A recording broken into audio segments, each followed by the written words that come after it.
Hello, and welcome to the Empowerography Podcast.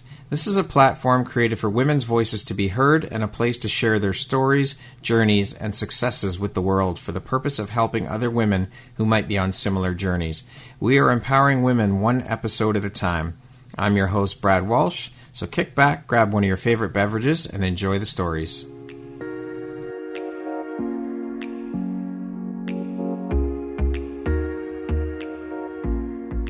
If you're looking for jewelry that makes an impact on your self-care routine and your style, Empowerography would love to offer you a discount code to one of our exclusive partners, Quartz & Canary Jewelry and Wellness Company.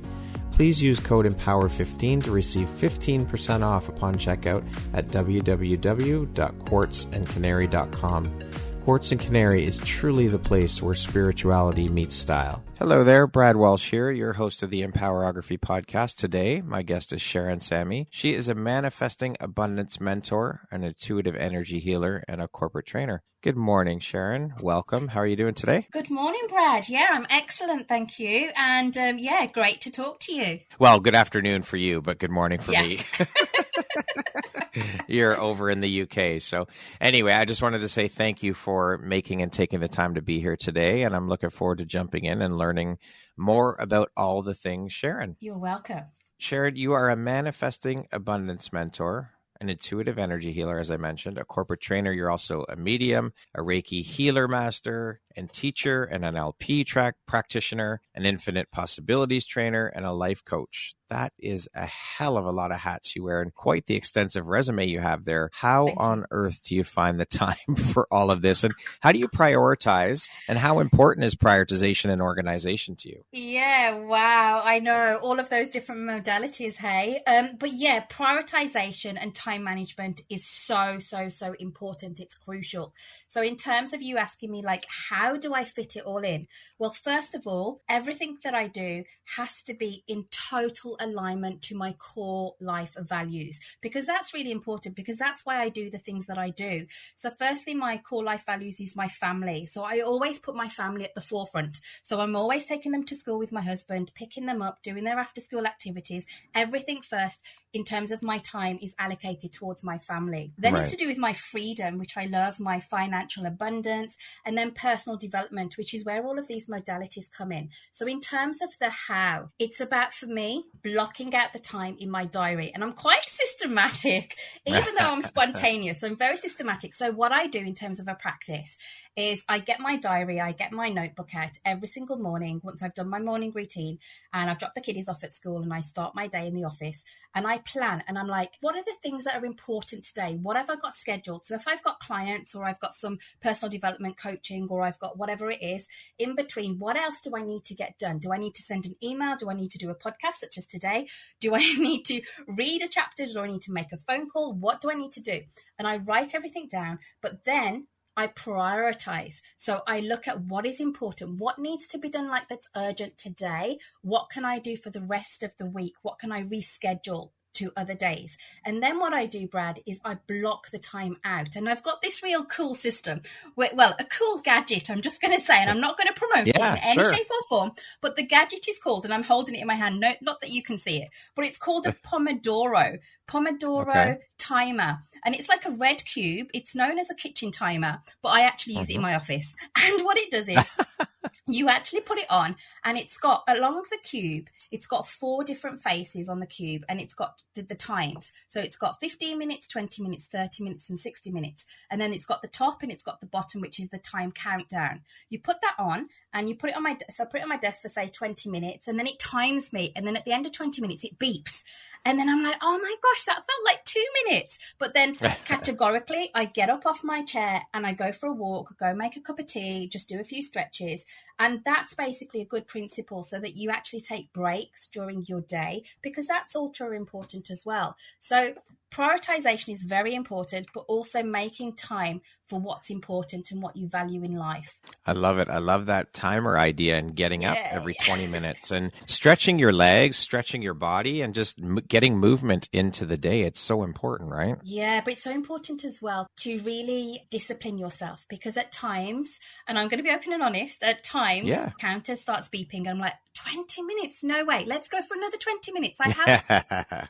And, and the key thing here as well is you've got to watch out for the distractions, like, your mobile phone, the notifications on Facebook and Instagram and Twitter and everything else. So I literally put my phone to the side. Sometimes I do make excuses like, oh, but I need my phone because I need to check this thing, which is important to the work I'm doing. And then I notice scrolling through social. So I have to, you have to click your fingers and you have to stop. You have to put your phone to one side and you have to concentrate on the work that you're doing. Absolutely agreed with you 100%. It is very easy to get distracted with the phone and the notifications and social media and all of the things. So, and now you had mentioned in your explaining of your prioritization, your morning routine. So what does your morning routine look like? Wow, you really want to know? Yeah. Yep. Okay. So I'm just going to say this as a side note, because when I was younger, I didn't realize there were 2 6 o'clocks and 5 o'clocks in the actual day, the 24 hours, because I used to sleep in, as a teenager and stuff.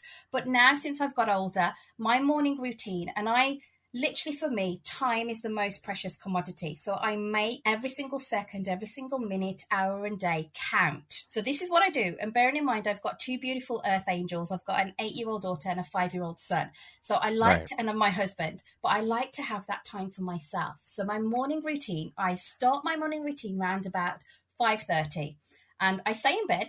But I listen to my morning activation meditation, headphones through my phone, and it's a 22-minute meditation which really sets up my day.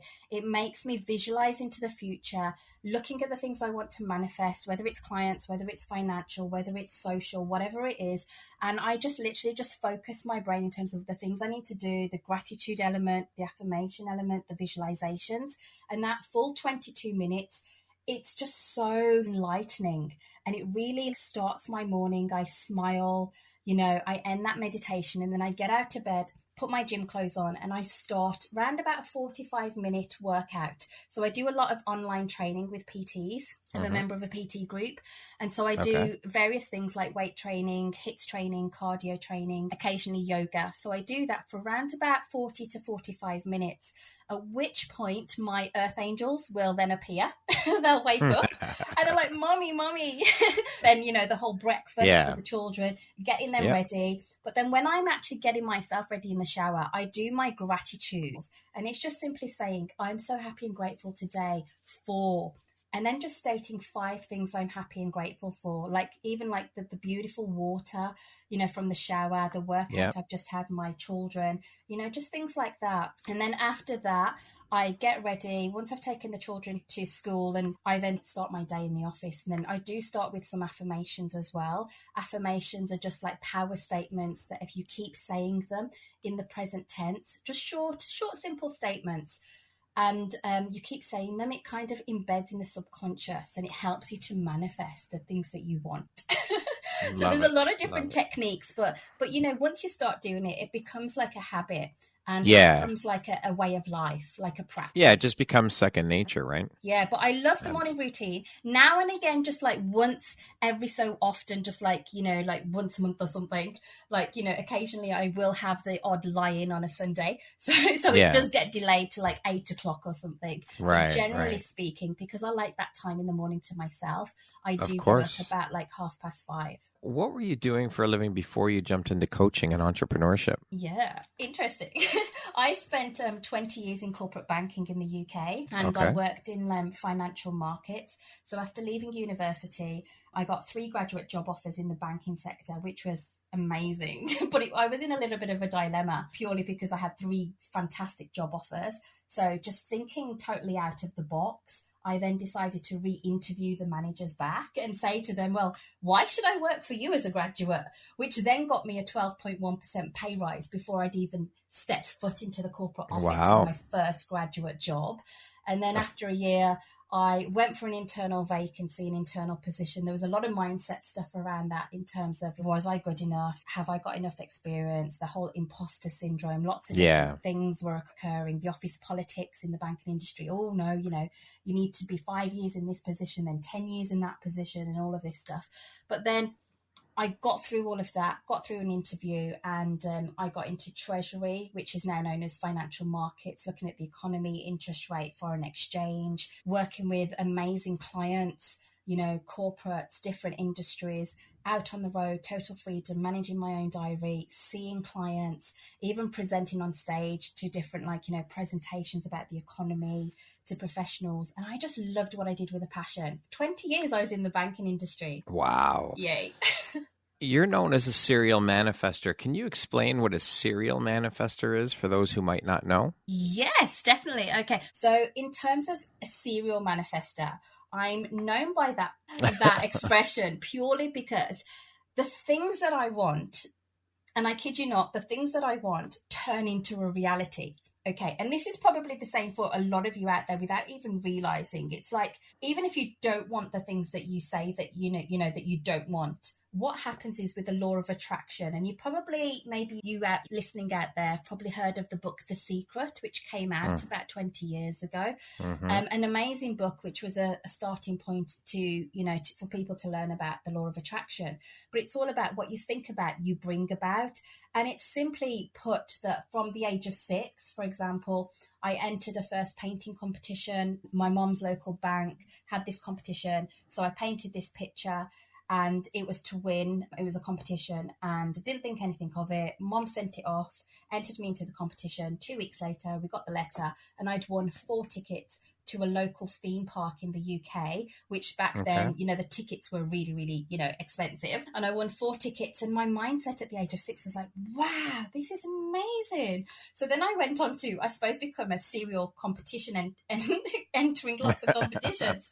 But then I won lots of different things like money, all expenses, holidays to Paris, to London, to different places, concert tickets, mobile phones, lots of different things, even a brand new car. Brand new car in a radio station.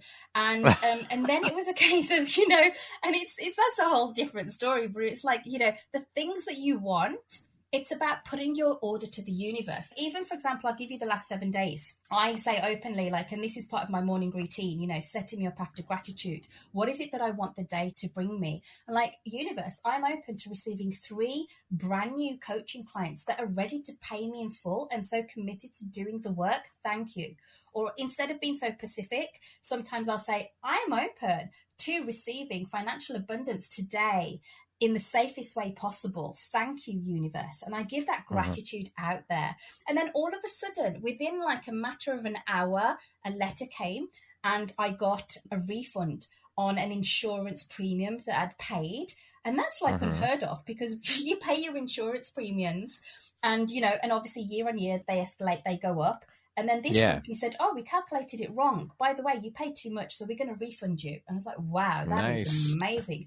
And then literally the next day, I get a winning on some investments, on premium bonds in the UK. Yeah. And that came through, and I got a check come through, and I was like, wow, thank you, universe, thank you. And then obviously some more clients came towards me, and they wanted to work with me as well.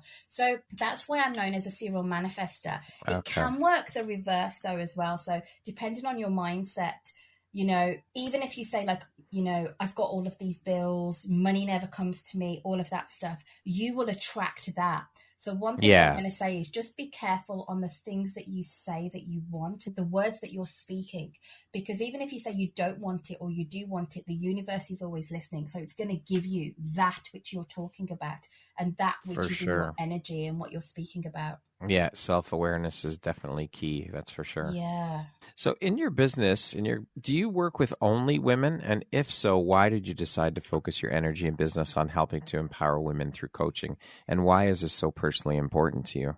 Wow, great question. Now, I feel for me, it's I've been drawn to work with women purely because it's the older, the more younger version of me, so to speak. And the reason that is because if you talk about years ago, decades ago, even mom, grandparents, great-great-grandparents, etc., the whole demeanor was all about the mom, the mother, the female is in the home, being the mother, being the, the caregiver, looking after, maintaining the home. It was like a housewife. That's what the role was predominantly. Until then, it was more about the equality. More and more women were going into work, concentrating on their careers. And I just feel because of that whole transition, and then you've got the career woman, but now if she's married or she's got children, it's now then maintaining the household, which is like a full-time job in itself, going to work. And if that's full-time, you've got all of these plates that you're spinning. And I just feel, probably looking at my mom and my grandparents, and I just felt that is my perfect clientele. That's the energy, the people that I want to work with, the female side of things, just to help women, just to, to overcome their personal limitations, to overcome their fears, their doubts, their concerns, the barriers, that they can have it all. They can have that dream life where anything is possible. And even though they may be spinning so many plates, what are the mindset tools and techniques that can be integrated that can help them, like prioritize, like we started this conversation with, and their time management. So really, that's why I'm drawn to it, because looking at my mom as a role model, very successful at home. She brought up with my father, 3 of us, myself and my 2 siblings, and then working as well on top of that, but then giving us that lifestyle and, giving us that quality of life. And, at times it wasn't easy. And, sometimes she does share the stories of when we were younger, right. So yeah. I feel that's why I was drawn really to females, to work with women. Love it. So what is the most inspiring or rewarding part of the work you do? Yeah, well, I have to say, hand on heart, it's when I make that difference in a person's life. I can see the changes. I can see from where they were at the start to where, to their whole journey, and how they've literally transformed and how they've utilized the coaching, the healing work that we've gone through together to transform their lives positively in all areas. So whether that's to do with their career, they've then had the confidence to say, apply for a job and get a promotion, to, really re-sparkling back the love within a relationship when, at the start they were feeling like they were on the verge of a divorce, or they just couldn't relate to their partner because they're working so hard, feeling so burnt out, really undervalued, and then using those mindset techniques and really healing, the root cause of where all of these issues are coming from, and then seeing them at the end really transform their relationship with their significant other, their children, having a social life, their health.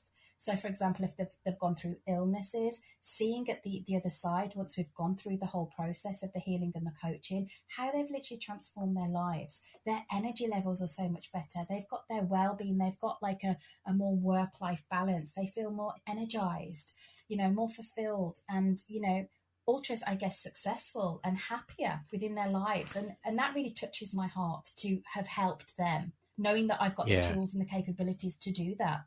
Yeah, there really is no feeling like having an impact on another person's life and giving back in that way. I mean, in my opinion, I think that's what we're all here for on this planet, is to support one another and give back to each other and help each other. That's just being a good human being. Yeah, totally. It is beautiful, though. Thank you. And also as well, it's like the knock-on effect, because when you help an individual, the knock-on effect it doesn't just stop at that individual. It affects their whole family. It affects the children. It affects their partner. It affects their work colleagues, because then they go into the workplace and they're feeling better within themselves. They've got a better energy level. So it's impacting. It's like the butterfly effect. You start at the one end and then it flutters to the rest of the world. Absolutely. So keeping with this line of questioning, what type of person or client is your ideal client? What things do you look for in a potential client before deciding to work with them? Yeah, I think it's pretty much two-way, because I always feel like when the student is ready, the teacher appears.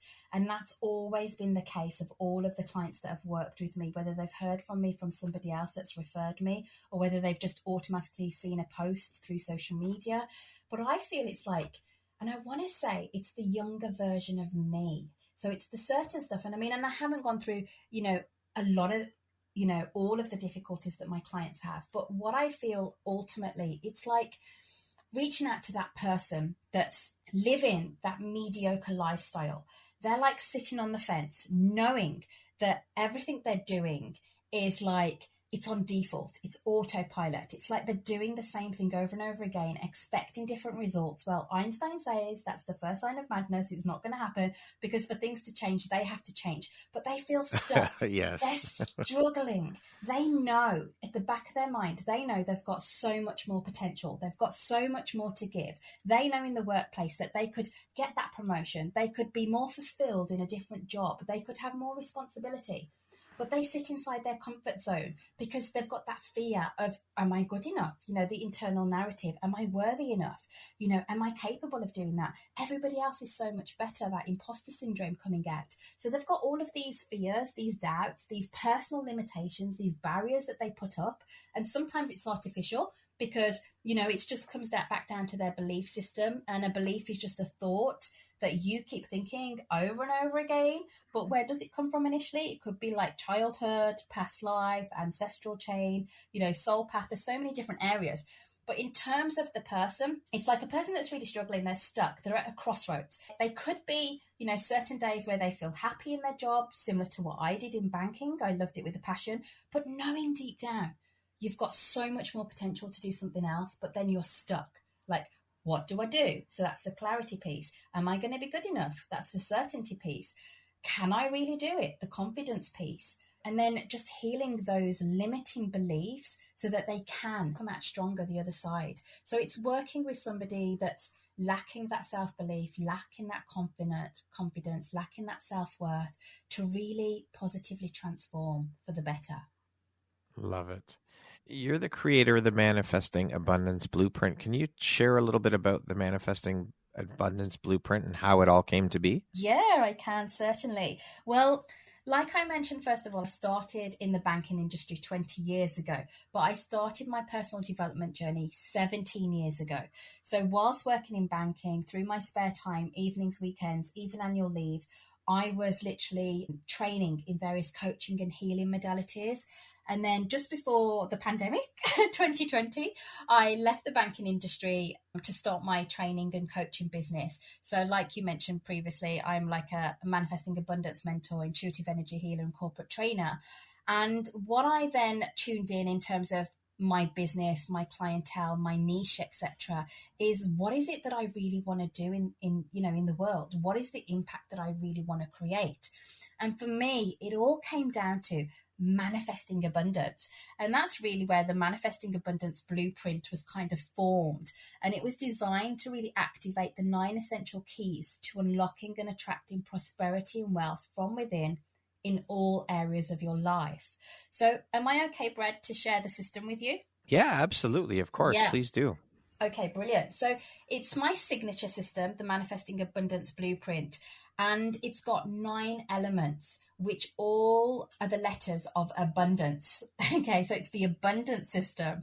So the first part of the abundance system is the letter A. So it's all about, first of all, when a client comes to me, it's taking them through that journey of awareness. And this is the first step of creating the abundant life. So within this area, it's all to do with doing a strategic deep dive.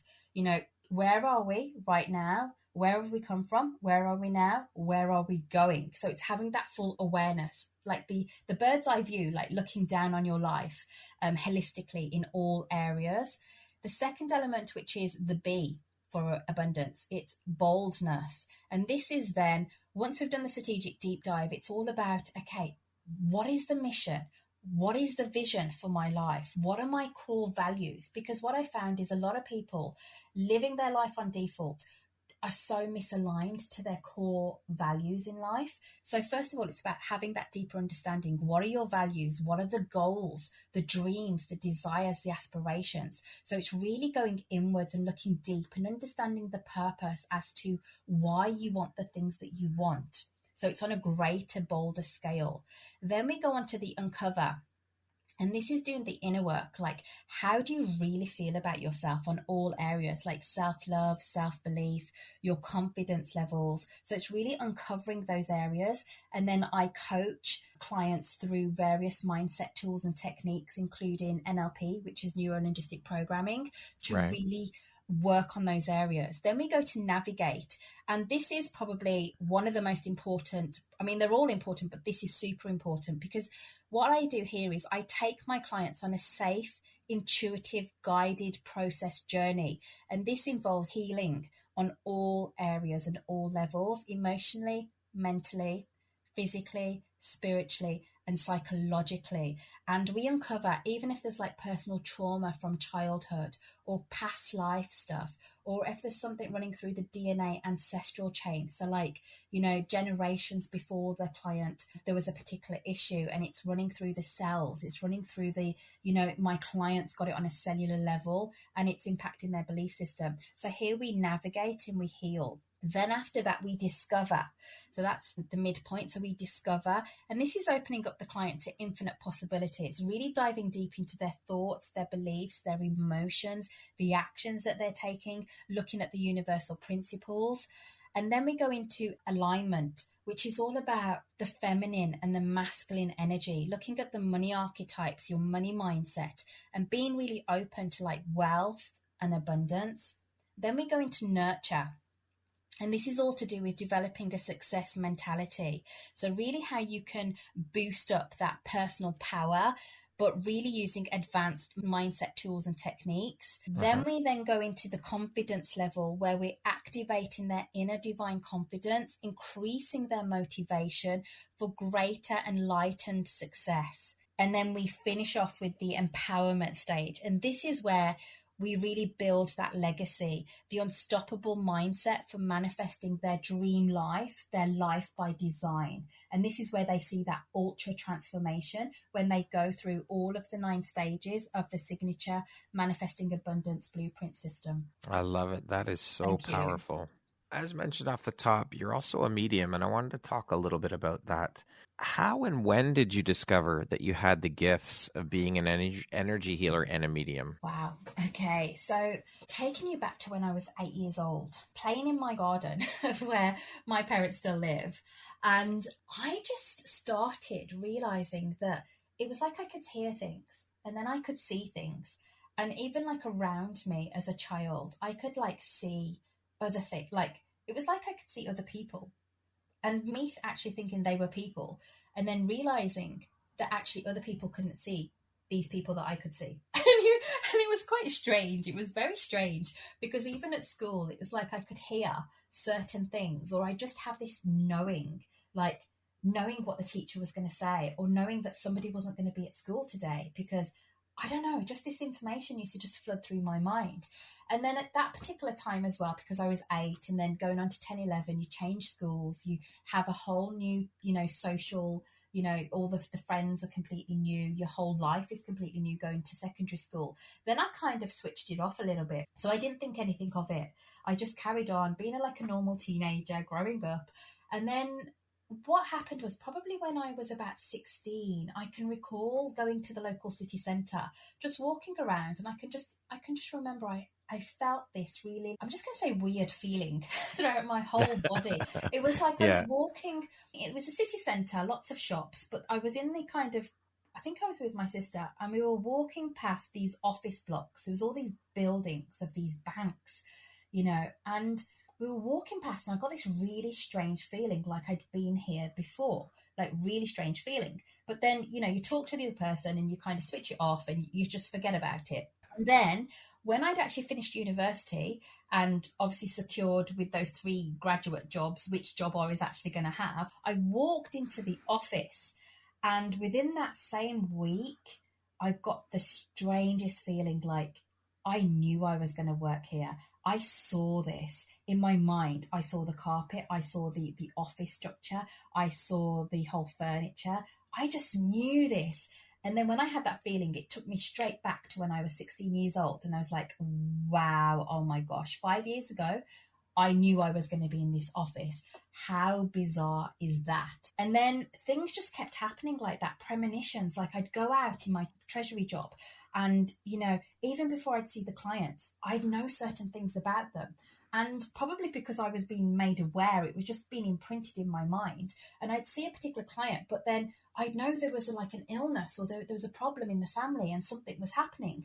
And then I'd go back to the office and I'd sit next to my manager and I'd turn to my manager and say, is everything okay at home? Okay. Is your wife okay? And he's like looking at me strange going, yeah, everything's fine.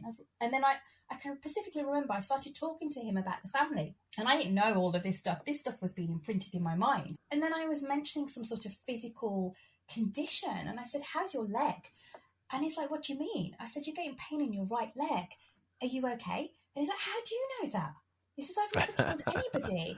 And then he looked at me really strangely in the corporate office. And then I thought to myself, this is like, I got to stop doing this, because this is freaking people out, because people are thinking, how does she know this information? And even like I'd turn up at, client meetings, and all of a sudden it'd be like an aunt would pop up, a past loved one of the client, and they'd tell me the information and they'd tell me their name and different things. And I'm like, okay, what do I do with that information? Because I'm talking about the banking products, and I'm talking about a £10 million loan, or I'm talking about a currency, and it was quite bizarre. But then at the same time, I thought it was quite funny as well. So in terms of that, it was like, then I kind of realized that actually, this needs to be developed, but I need to learn, I need to train, I need to work on myself, which meant then I started doing more meditation, going to a higher space, really controlling the mind, and just using various techniques which I'd learnt over the years, which I'd spoken to other people, other mediums about, that I spent a lot of time with. And then it kind of then at the same time, like 17 years ago, my personal development journey started. And the first thing was through a psychic medium up north in the UK. I then decided that I wanted to train to become a Reiki healer, master teacher in traditional Usui Reiki, which was the start of my healing journey. And for me, that opened even more of my mediumship senses and my psychic ability. And it was like I had more of a passion I want to know more. I want to learn more. I then want to help people. And then I started who wants some healing today? who wants some healing? And then I had lots of my mom's friends say, yeah, can your daughter come round to do me some healing? And I'm like, yeah. And it was wonderful because, people were just sitting there or lying there. And I told them, I said, please don't tell me anything that's wrong. Let me just pick it up. And I was picking up misalignments in the physical body. I was picking up emotional tension, mental tension. And then I was talking to the individuals about, this is what I'm picking up. And they're like, yeah, how do you know that? I said, because I'm giving you the Reiki treatment and all of the information is coming through me. And being a psychic medium as well, that really helped as well. Yeah. But also then I noticed a lot of sometimes past loved ones were coming through. And even to the point they were standing next to me while I was literally standing doing the hands-on healing. And it's such an incredible, wonderful experience. No kidding. Wow. Now, do you believe that everyone has the ability within them to communicate with the other side and be a spiritual medium, and it's just a matter of whether or not the individual actually taps into that gift or discovers them? Or do you think it's only a select few that are able to do that? I feel anybody can. Anybody can. I definitely believe that we are all individually gifted. The difference is whether somebody is actually open to wanting to develop it further. Because it's a simple thing, Brad. It's like we all have it, don't we? So I feel it's also the gut instinct. When you know that something's right, or that you shouldn't do something, it's that kind of inner, our inner intuition, our inner abilities. And it's whether a person is open to them wanting to expand this, wanting to develop it further, wanting to spend that time to really develop it further. And what happens as children as well, because when I had my daughter, and she's 8 at the moment, but even when she was 1.5, my husband first noticed this. She was playing with, I guess you could call it spiritual entities, but she used to literally fixate her eyes across the room, and it was like she was watching somebody walk across the room. And then she'd play peekaboo with our coffee table. So she'd literally duck, hide behind the coffee table. Then all of a sudden she'd go boo. And she was 1.5 years old, and she was playing. And my husband asked her, "Who are you playing with?" And she pointed. And then all of a sudden, then my husband said, "Well, where is your friend now?" And she pointed across the room. She said, "Over there behind the curtain." And it was like she was playing. And it was like whether you can then develop it further, and whether, because a lot of the time as children, it kind of gets closed off. We say to Yeah. kids, use your imagination, use your imagination, daydream, write stories and things, when they're at school, at primary school. But then when they grow up and go to secondary school, it's very logical based thinking, it's very, prescribed thinking. And then they kind of lose that imagination and they lose that kind of psychic ability, so to speak. So it's bringing it back. But yeah, to answer your question, though, I would say definitely we've all got it. Interesting. I find that, a lot of people say that. I've spoken with a lot of people that have these gifts, and most of them say that, we all have the ability. It's just a matter of tapping into it. But there have been a few that say, no, they don't believe that everyone has that ability. So It's very interesting. I always like to get people's takes on that and what their thoughts are. Yeah. Now, Sharan, as a manifesting abundance coach, what is one tip for the people listening right now that you can provide that they can immediately put into practice to help them to start living a more abundant life? Yeah, I love this. Because everything I do with my clients, I practice what I preach. So all of the mindset tools, techniques I do myself. And the one key life changer for me 17 years ago was in fact gratitude. Now it's so easy not to do, but it's so easy to do. And it literally came from Oprah Winfrey. She publicized years and years ago about a gratitude journal. And it was pretty much probably the same time as when The Secret came out a few years ago as well. And gratitude is just literally, like I mentioned earlier, as part of my morning routine. It's like every morning when you wake up, and you can write it down or you can just say it out loud or in your mind, I am so happy and grateful for, and then just say 5 things you're happy and grateful for. But it's not just about saying the words, it's about feeling the emotion. And that's the key thing here. Because when you say, like, for example, like, I'm looking out the window now, I'm so happy and grateful for the beautiful sunshine, and I'm feeling that joy inside of my heart. I'm feeling that happiness, that uplifted energy. But when you give that thanks and appreciation, you are raising your vibrational energy. And when you raise your vibrational energy, you will then manifest that which is in the same vibrational resonance as you. So that's how you can basically manifest abundance. Because if you lift your vibration, through gratitude, you'll be amazed at the doors that open for you. So gratitude is what I'm going to give you there. Beautiful. Thank you for sharing that. What do you think your unique skill set or superpower is that's helped you become successful? Wow. So many. If I pinpoint it down to one, though, I'm going to say, and I'm probably going to summarize it as my cellular level precision. You're probably thinking, what does that mean? Okay, so it's basically my cellular level precision. And the reason I say this is because I'm deeply intuitive with like amazing channeling skills. Okay, and this helps me to support exactly what a client needs to resolve. And I'll give you an example. When I start a healing session with a client's permission, I tap into their energy and their chakras and their whole emotional, mental, physical, spiritual, psychological self with their permission. And I use my abilities to literally communicate with their cells, their atoms, their molecules, their body organs, their blood even. And their whole essence will tell me exactly on a cellular level where the trauma is. So, for example, have they got trauma in their liver? Have they got a lot of guilt in their stomach? If they have, where is that coming from? Is it coming from when they were 5 years old, when they had a conversation with their mom and their cousin was in the background and they felt embarrassed and they felt they were unworthy and they weren't good enough? And then something happened when they went to school when they were 8 years old, and that's resulted in them having palpitations in their heart because of something particular happened, which knocked on to do something to do with the heart chakra and their breathing system. Is there a particular condition with their leg, with their wrist, with their eyesight?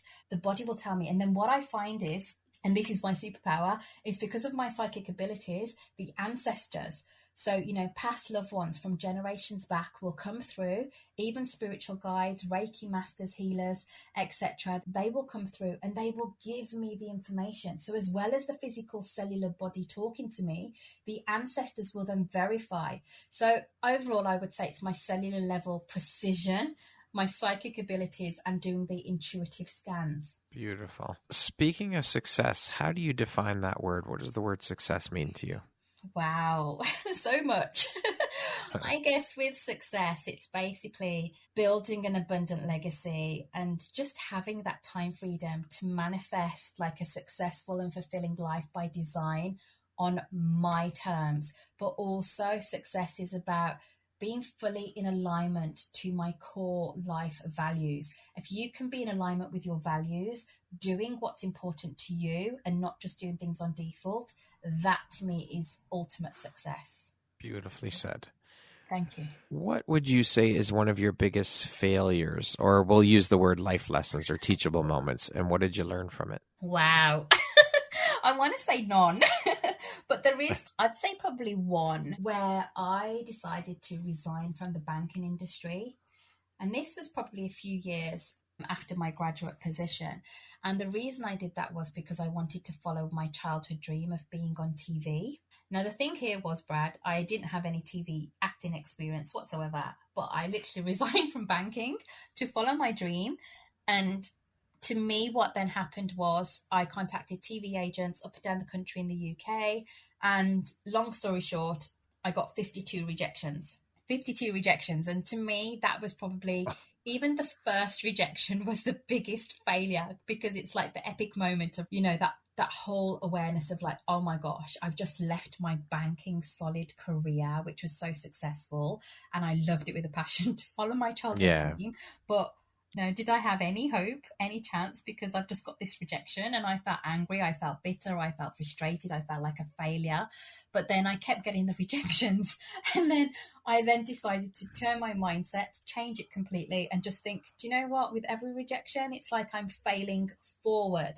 And that's the key thing here in life. It's like, if you can reframe from, any failures, any stumbles, any roadblocks, any diversions along your path, and turn it into failing forward, because you're moving forward, you're stepping forward. So I carried on with the process. And then, long story short, after 52 rejections, I then got signed up by an acting agent in the city that I was working at that time and I was living at that time, having then resigned from banking, but I was still in that city.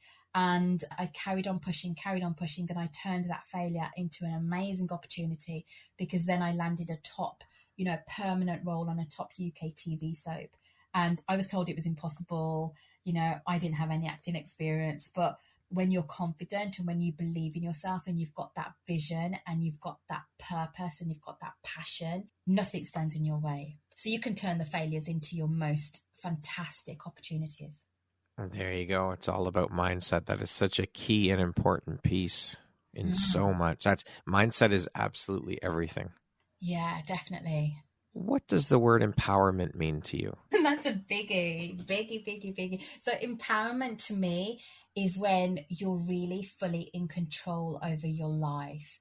You are doing the things that light you up, that really drive your passion. You're doing what you want, when you want, how you want, with who you want.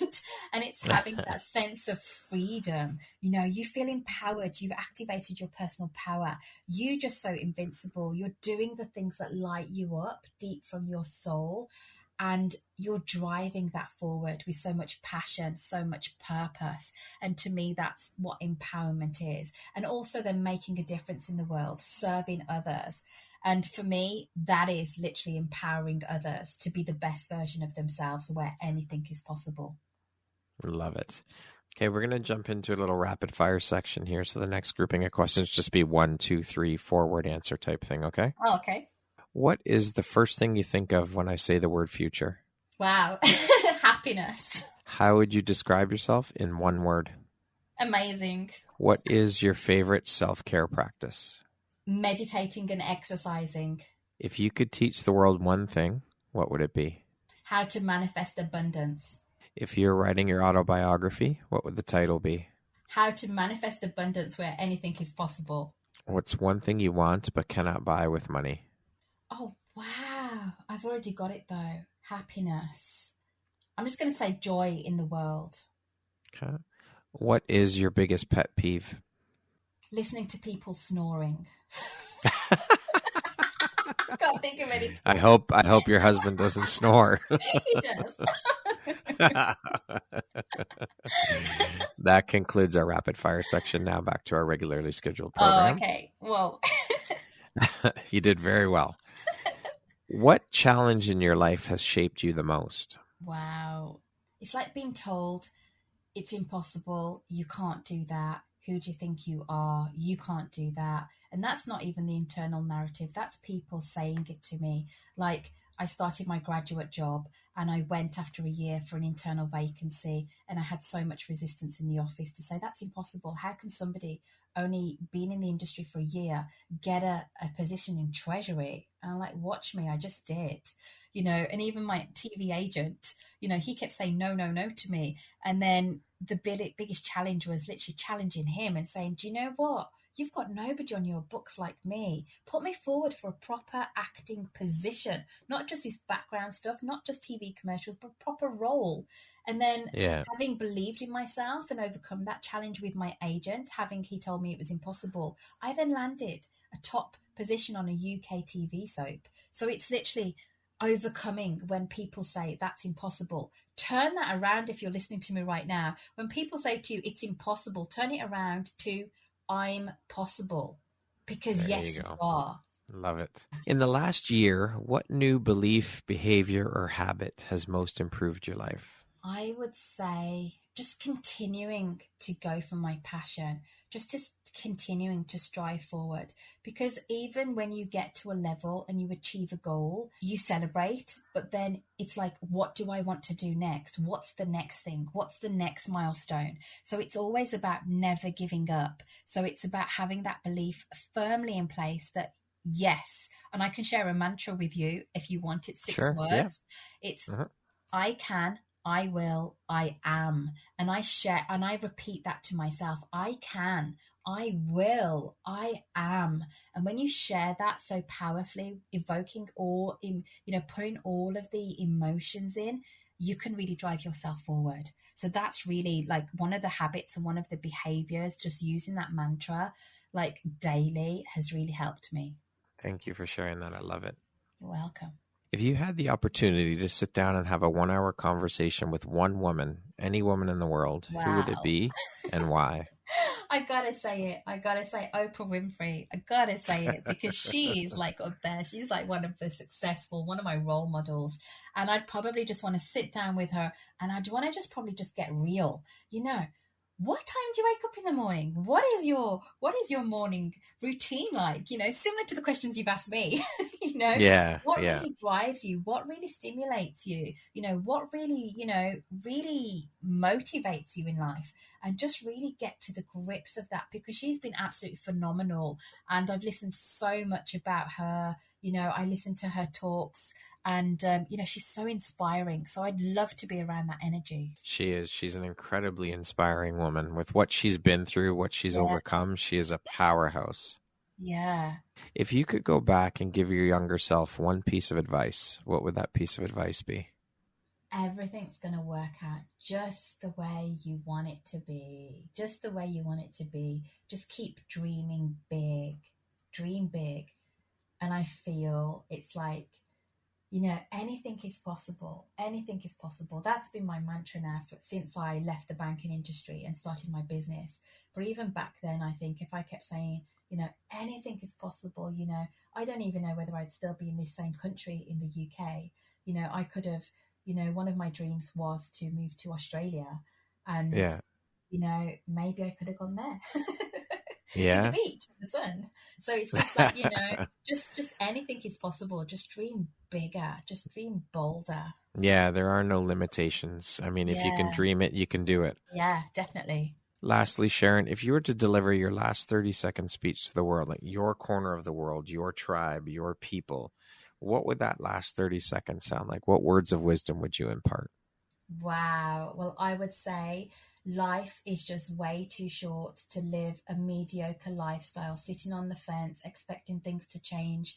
You've just got to make that jump, get outside your comfort zone, because tomorrow is not promised to any one of us. It's about seizing the moment right now, each and every day, making every moment count, because nothing is impossible.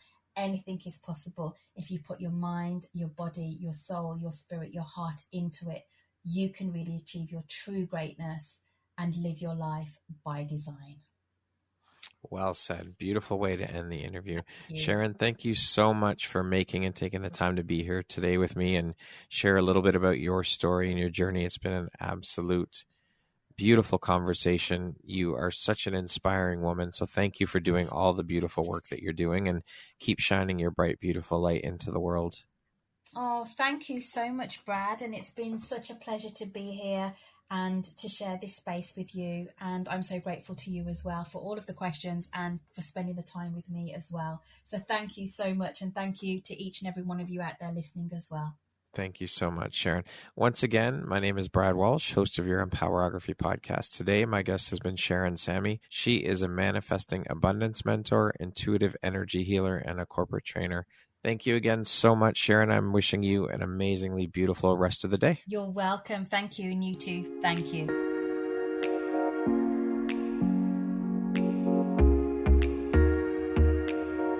Thank you very much for listening to this podcast. If you haven't yet, please be sure to subscribe, rate, review, and share with all your friends. You can find me at visuphoria.ca and follow me on Instagram at Empowerography Podcast and on Facebook at Empowerography. Please join me next time for another inspirational story from yet another amazing woman.